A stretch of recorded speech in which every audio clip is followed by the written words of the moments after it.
6년 만에 한국에 왔네요. 모든 것이 또 새롭네요.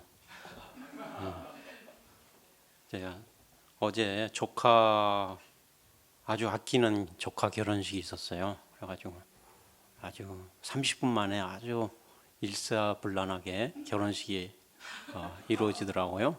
그런데도 아주 알차게 진행되는 것을 보고 시간이 문제가 아니고 얼마나 알차게 하느냐가 관건인 것 같습니다. 오늘은 저도 이제 임마누엘 메시지를 아주 멋지게 준비를 하려고 그랬는데 그제부터 몸이 많이 아파가지고 특별히 잘 준비하지는 못했습니다. 그래서 이해해 주시고 약한 가운데서 하나님의 말씀이 선포되도록 기도합니다. 기도합시다. 아버지 하나님, 저희들이 임마누엘 하나님을 새롭게 공부하고자 합니다. 하나님께서 저희들 10년 가운데 함께 해주시고 저희들과 언제나 함께 하시는 하나님을 믿고 의지할 수 있게 도와주시옵소서. 예수님 이름으로 기도하십니다. 아멘. 메리 크리스마스. 오늘 성탄 메시지는 임마누엘, 곧 우리와 함께 계신 하나님입니다. 우리 말씀이 죄로 험한 이 세상을 살아가는 우리 모두에게 큰 힘과 위로가 되길 간절히 기도합니다. 18절을 보십시오. 예수 그리스도의 나심은 이러하니라. 그의 어머니 마리아가 요셉과 약혼하고 동거하기 전에 성령으로 잉태된 것이 나타났더니, 요셉은 마리아와 약혼한 가운데 있었습니다. 그런데 어느 날부터인가 마리아 몸에 이상한 증상이 보였습니다. 아주 뚱뚱해지는 것 같고, 도저히 이 요셉은 이해를 할 수가 없습니다. 열을 내고 화를 낼 수가 있었지만은 또 법정에 간음죄로 고소할 수도 있었지만은 요셉은 어떻게 했습니까? 이게 참 중요한 포인트라고 생각됩니다. 19절을 보십시오. 요셉은 어떤 사람이라고요? 의로운 사람이라 그를 드러내지 않고 가만히 끊고 있었습니다. 비록 자기가 오해받는 이 한이 있더라도 이 문제를 조용히 덮어두고 자기 선에서 가만히 끝나고자 했습니다. 여기서 요셉의 다윗 조선다운 다윗의 후손다운 의로움이 나타납니다. 마리아를 정죄하기보다는 용서하기로 했습니다. 그러나 부정한 여인을 데리고 살 수는 없는 문제이므로 이 마리아와 관계를 조용히 끊고자 했습니다. 그런데 20절에서 보면은 이런 생각을 하고 있을 때였다고 했습니다. 20절 초반을 영어로 읽으면 But after he had considered this, 즉 다시 한번 기도하는 가운데 심사숙고하였음을 의미합니다. 사람이 무슨 이슈가 있을 때 반복하여 consider 그리고 또 reconsider 하는 것이 중요하다고 생각합니다. 요셉은 바로 그런 사람이었습니다. 깊이 있는 생각을 기도 가운데 하는 가운데 하나님의 음성을 기다리고 있는 것 같았습니다. 독일 사람들은 되게 느리다고 평가되고 있습니다. 그런데 어떤 장점이 있죠? 신중성. 뭐가 새롭게 와도 그것을 갖다가 아주 신중하게 받아들입니다. 그래서 뭐를 받아들이는데 굉장히 느리지만은 시행착오가 거의 없습니다. 20절을 계속하여 읽어보겠습니다. 주의 사자가 현몽하여 이르되 다윗의 자손 요셉아, 내 아내 마리아 데려오기를 무수하지 말라. 그에게 잉태된 자는 성령으로 된 것이라. 요셉이 이렇게 컨시더 할 때 하나님의 음성에 천사를 통해서 들려왔습니다. 그리고 요셉의 문제를 풀어주고자 했습니다. 인간적으로 도저히 이해할 수 없는 일이지만 어쨌든 천사는 성령으로 잉태되었다고 합니다. 성령으로 잉태되었다는 것은 하나님의 임재하심과 능력으로 되었다는 것입니다. 창조신앙, 창조신앙이 여기서 다시 나타납니다. 하나님은 말씀으로 천지를 창조하셨는데 여기서 마리아의 몸에 천지 능력으로 역사하신 것입니다. 그 아기는 인간의 혈과 육을 따라 잉태된 아기가 아니라는 것입니다. 그러면 마리아가 낳을 아기는 왜 성령으로 잉태되어야 하는 것일까요? 왜? 누가 답할 수 있습니까? 왜 성령으로 낳아야 합니까? 첫째, 이는 예언의 성취를 의미합니다. 하나님은 인간이 타락했을 때 제일 먼저 인간을 구원해 줄 그리스도를 보내주신다고 했습니다. 창세기 13장 15절에서 여자의 후손이 뱀의 머리를 상하게 할 것이고 뱀은 그의 발꿈치를 상하게 할 것이라는 말씀이 있습니다. 여기서 여자의 후손이라는 여자가 낳는 아기로서 오늘 본문의 처녀 마리아에게서 성령으로 잉태되는 것을 그리스도를 가리킵니다. 그리스도는 뱀의 머리를 부수듯 사단의 권세를 괴멸시키고 인류를 구원합니다. 그리고 뱀은 그의 발꿈치를 살짝 상하게 하지만 결국 승리는 하나님께 있습니다. 십자가에서의 고통과 희생을 통하여서 결국 승리하는 것을 의미합니다.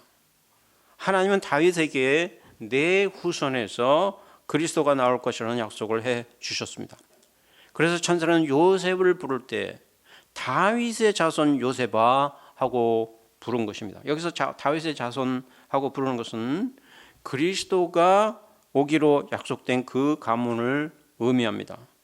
당시에는 약혼하면 여자는 남편의 가문에 이미 속하게 됩니다. 마리아는 요셉과 정혼하였으므로 이제 다윗의 자손 요셉 가문에 속한 것입니다. 그래서 천사는 다윗의 자손 요셉아 하면서 주께서 주신 약속을 상기시킵니다. 그리고 이 예언은 이사야서 7장 14절에서 좀 더 구체적으로 표현됩니다. 그러므로 주께서 이 친히 징조를 너에게 주실 것이요 보라 처녀가 잉태하여 아들을 낳을 것이요 그 이름을 임마누엘이라 하리라. 과연 우리가 본문에서 알 수 있듯이 처녀가 잉태하여 아들을 낳는다는 그 예언이 정확히 이루어졌습니다. 많은 사람들이 어떻게 처녀가 잉태하여 아들을 낳는 말에 대해 이는 말이 안 된다면서 기독교는 거짓이라고 말합니다. 아주 옛날 이화여대에서 한번 파티가 있었습니다. 전년 박사님이 저를 보내서 이대 법대생이 하나 있으니까 한번 도와주라고 보냄을 받았습니다.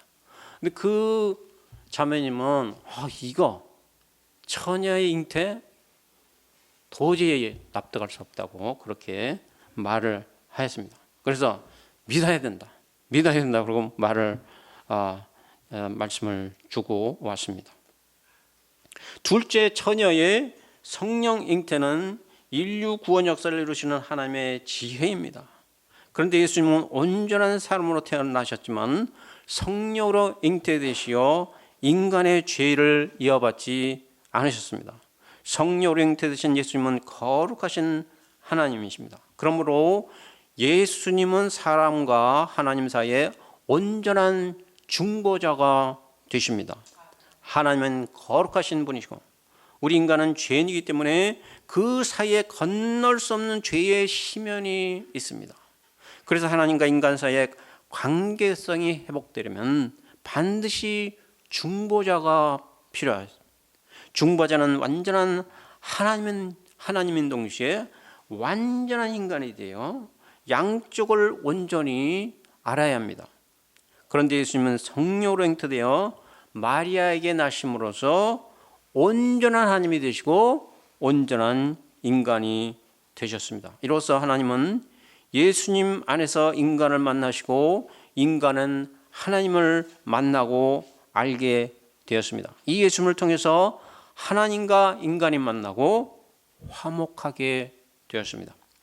예수님은 온전하고 유일한 구원자여 중보자가 되셨습니다. 이는 죄인들을 구원하기 위한 신비한 하나님의 지혜의 지혜입니다.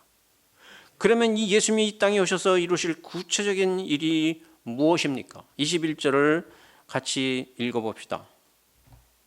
아들을 낳으리니 예수님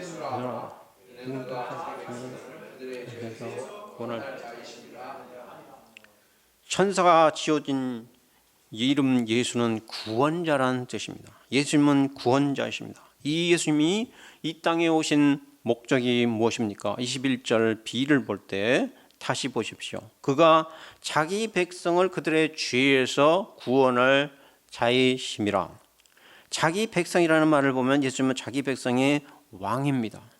왕이면 통치 개념이 들어가 있는 것인데 여기서의 왕은 통치보다 구원의 개념이 먼저 들어갔습니다. 왕은 자기 백성을 고통 가운데서 구원합니다. 본문은 그 고통을 죄로 말하고 있습니다. 하나님이 생각하는 인간의 문제는 다른 것이 아니라 바로 죄의 문제입니다. 인간의 문제가 정말 많습니다. 저도 한국에 와서 독일에서도 보고 한국에서도 와서 볼 때 인간의 문제가 어떻게 이렇게 많은가. 신문지상을 보면은 문제투성입니다. 신문은 사람들이 일으킨 문제에 대한 보도로 꽉 차 있습니다. 정치 문제, 경제 문제, 사회 문제, 생활 문제. 그러나 근본적으로 모든 문제는 죄의 문제입니다. 사회의 근원의 문제를 따져 살펴 내려가 보면 그 바닥에 경제 문제가 있는 것 같지만 그렇지 않습니다. 그 근원은 죄의 문제입니다. 죄가 사람을 비참하게 하고 슬프게 합니다. 미래의 소망을 다 빼앗아갑니다. 죄 때문에 정의가 사라지고 사랑과 긍휼도 사라졌습니다. 경제, 교육, 정치, 문화 모든 것이 죄로 인해 총체적으로 부조리와 고통 속에 빠져들었습니다. 누가 이 사람들을 죄에서 구원할 수 있으리요? 누가? 그리스도만이 구원할 수 있습니다. 인간은 결코 스스로의 문제를 해결할 수가 없습니다. 이 문제가 해결되려면 하나님으로부터 용서를 받는 길밖에 없습니다. 그런데 예수님이 십자가에 우리 죄를 위해 피 흘려 죽으시고 우리 대신 하나님 앞에 속죄하셨습니다. 자기의 피로 대신 속죄하셨다. 대석이 바로 이것입니다. 예수님은 흠없고 점없는 어린 양과 같이 죄 없이신 분으로 인간 모두를 위한 대속제물이 되시기에 충분하셨습니다. 그래서 누구든지 예수님의 십자가 대속을 믿는 사람은 죄에서 용서함을 받고 구원을 받습니다. 그가 자기 백성을 죄에서 구원할 자심이라. 이것이 죄 가운데 고통하는 백성들 위해 우리 왕 예수님이 하신 일입니다. 그리고 예수님은 장사한 지 사흘 만에 부활하심으로 당신께서 하나님의 아들심을 증거하셨습니다. 예수님은 사망 권세를 깨고 부활하셨습니다. 이로써 예수님은 자기 백성을 죄에서 구원하시고 이제 영생을 얻게 하시고 영생, 온전히 구원한 것입니다. 이것이 우리의 왕 되신 예수님이 우리를 위해 이루신 것입니다. 이 예수님은 우리의 왕으로 우리를 다스려 주시기에 합당하시고 우리로부터 모든 영광을 받기에 합당하십니다. 이렇게 성령으로 잉태되어 나오셔서 우리의 죄 문제를 담당하신 하나님께 감사와 찬양을 드립니다. 임마누엘, 파트 2, 임마누엘, 하나님이 우리와 함께 계시다. 사도 마태는 이 성육진하시고 자기 백성을 죄에서 구원하신 예수님의 은혜를 이렇게 말했습니다. 22, 23절을 같이 읽겠습니다. Please. 이 모든 일이 된 것은 주께서 성취하신 말씀을 요하심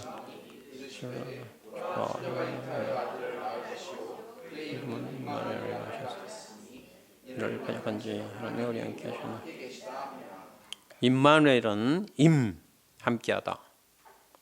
아누 우리와 엘 하나님이 합성화입니다. 예수님이 우리를 구원하신 것이 십자가의 죽으심과 부활 이 두 가지 사건 중심으로 이해해야 합니다. 물론 이 두 가지 사건은 예수님의 사역의 핵심이요 정점이 되는 것입니다. 우리를 위한 예수님의 은혜가 이것으로만 말해져서는 부족합니다. 그래서 마태는 여기서 원래의 단어 임마누엘을 그대로 사용하면서 헬라어 독자들을 위해 이는 하나님이 우리와 함께 계시다 함이라 하면서 그 뜻을 풀어 하나님의 사랑을 전해주고 있습니다. 이 하나님은 함께 하신다. 이것이 구원의 본질입니다. 이것이 사도 성탄의 의미입니다. 이것이 바로 사도 마태가 전해주는 성탄의 메시지입니다. 마태는 어떤 사람이었죠? 세리를 이뤄서 참 오랜 기간 동안 죄악 가운데 있었고 또 사람들부터 미움을 받고 버림받는 고통을 겪었습니다. 그는 정죄받았고 동족들로부터 인격적으로 신앙적으로 격리되어 있었습니다. 아무도 그를 인격적으로 대해주지 않았습니다. 그래서 집에 오면은 그 멋진 소파 있고 아주 정원도 아주 엄청 멋있고 뭐 스위밍 풀도 있고 다 그런데 너무 외로웠던 것입니다. 함께 하는 사람이 없었습니다. 그러나 예수님은 세관에 앉아 있는 그를 보시고 나를 쫓으라 하고 부르면서 당신의 제자를 삼으시고 함께 하시고 가르치시고 그의 삶을 위대한 사도의 삶으로 축복해 주셨습니다. 마태라는 이름의 의미는 하나님이 은혜로우시다는 뜻입니다. 그래서 하나님은 마태의 이름 뜻을 회복시켜 주셨습니다. 그래서 마태는 예수님의 탄생을 기록하면서 그 글의 첫물에 이렇게 임마누엘로 예수님을 소개하고 있습니다. 참으로 이 임마누엘의 은혜는 하나님과 교제하는 은혜입니다. 사람들만의 교제가 아니고 하나님과의 교제를 의미합니다. 하나님은 우리를 창조하실 때 마음을 주셨습니다. 우리 이 몸 가운데 마음의 공간을 주셨습니다. 그래서 이 마음의 만남이 없으면은 우리는 외로움을 극복할 수가 없습니다. 헤르만 도예베르트라는 네덜란드의 기독교 철학자가 있습니다. 이분은 사람의 마음은 하나님의 좌소, 예를 들어 하나님의 거하시는 곳이라고 말하면서 이 마음에 하나님 말고 다른 어떤 것이 들어가 있으면은 당장에는 그 무엇으로 잠깐 기뻐할 수 있지만 그러나 그 마음 기쁜 것에 이내 공허합니다. 저는 이제 음대를 나왔는데 음대 그 동무들이 굉장히 화려한 캐리어를 얻고 이제 집에 오면은 이 너무나 공허한 거예요. 응? 그 중에 하나는 그냥 자살을 하고 말았는데 정말 이 마음의 공허를 갖다가 채워줄 수 있는 것이 무엇입니까? 이 마음의 공허 문제는 한국 사람, 미국 사람, 독일 사람, 유럽 사람 다 공통적인 문제입니다. 이 사람의 말은 하나님이 사람이 마음을 만들 때 인간의 종교적 동인을 위해 만들었다는 것입니다. 요는 우리의 마음은 하나님과 관계 맺는 신앙의 장소라는 것입니다. 그가 쓴 서양 사상의 황혼의 서서라는 책을 보면 과거 서구 사회의 사상의 역사를 되돌아보면서 그 쇠퇴의 원인이 하나님을 몰아내고 하나님과의 대화가 사라진 것 대신 인간 이성을 앞세워 인간의 모든 것은 스스로 판단하고 해결하고자 한 것이 그 사상의 쇠퇴로 가져왔다고 합니다. 그 증거가 뭘로 나타났습니까? 두 번의 세계대전, 1차 세계대전, 2차 세계대전. 아주 무서운 일입니다. 그리고 북한도 마찬가지입니다. 김일성이 엄청난 기독교 신자였는데 하나님을 몰아내고 자기를 우상화할 때 그런 한국 전쟁이라는 엄청난 결과를 초래한 것입니다. 세상 역사의 주관자, 모든 축복의 근원이 하나님이신데 사람이 하나님을 배제하고 어떻게 남의 것을 차지해서 잘 되기를 바랄 수 없습니다. 인생의 주관자요, 축복의 근원이 하나님인데 사람이 하나님을 배제하고 잘 되기를 바랄 수 없습니다. 하나님과의 단절은 모든 것을 비참하게 만듭니다. 그런데 예수님은 이 땅에 오셔서 우리의 친구가 되어주셨습니다. 죄로 인해 고통하는 우리의 마음에 들어오셔서 그곳에서 우리와 대화하십니다. 그러면서 십자가의 피 묻은 그 손으로 죄로 상처난 마음을 어루만져 주시고 고쳐주십니다. 이렇게 해서 하나님과의 관계를 회복시켜 줍니다. 사람의 이런 외롭고 고독할 때 함께 해줄 친구가 필요합니다. 그러나 그런 친구를 얻기가 그렇게 쉽지가 않습니다. 우리가 마음과 마음으로 만날 수 있는 사람은 갖기 어렵습니다. 그렇지 않아요? 마음과 마음으로 함께 만날 사람이 있다는 것은 얼마나 큰 축복인지 몰라요. 예수님은 이 땅에 우리들의 친구로 오셨습니다. 죄짐 맡은 우리 구주 라라라라라라 우리의 친구입니다. 얼마나 친밀한지 우리 안에 들어오셔서 우리와 함께 먹고 마시며 대화에 참여하시고 다 들어주십니다. 이로써 우리가 그 음성을 들을 때 위로받습니다. 이 예수님으로부터 힘을 얻습니다. 삶의 소망을 얻습니다. 그래서 우리는 찬송합니다. 죄짐 맡은 우리 구주 어찌 좋은 친구인지. 예수님은 모든 죄인들의 친구이십니다. 저도 아주 어려울 때 예수님이 저의 친구가 되어주셨습니다. 한마디도 대화라는 것을 할 줄 모르던 저였습니다. 그러나 예수님이 저의 친구가 되어주셔서 대화하셨습니다. 그래서 다른 사람들과 조근조근 대화하는 법을 배웠습니다. 임마누엘 예수님은 우리의 내면의 죄를 치료하실 뿐 아니라 우리들에게 삶의 지혜와 용기를 주시고 목적을 알게 하시고 일하게 하십니다. 우리의 기도를 들어주시고 필요한 것을 채워주시며 우리의 삶에 열매가 있도록 도와주십니다. 사도 마태는 이 예수님 안에서 죄사함을 받고 예수님의 제자가 되어 그 내면이 치료되었습니다. 그는 하나님의 말씀의 사람이 되었습니다. 이런 그가 마태복음을 기록하면서 인류의 스승이 되어 헤아릴 수 없을 만큼의 많은 열매를 거두었습니다. 예수님의 제자가 되는 것은 일생의 큰 축복입니다. 물론 예수님의 제자의 삶을 사는 데는 약간의 고난이 따르기도 합니다. 그러나 이런 고난은 죄로 인한 고난이 아니기 때문에 이 고난은 값진 것입니다. 이런 가운데서도 끊임없이 예수님을 배우고 임마누엘의 은혜를 누리는 것은 바로 우리의 축복입니다. 자격 없는 죄인들을 구원해 주신 임마누엘 우리의 왕 예수님, 이 예수님을 인하여 감사합니다. 우리가 이번 한 주 이 땅에 조그만 아기 모습으로 오신 예수님을 깊이 묵상하면서 성탄의 기쁨을 충만히 누릴 수 있기를 기도합니다. 임마누엘은 나와 여러분에게는 무엇을 의미합니까?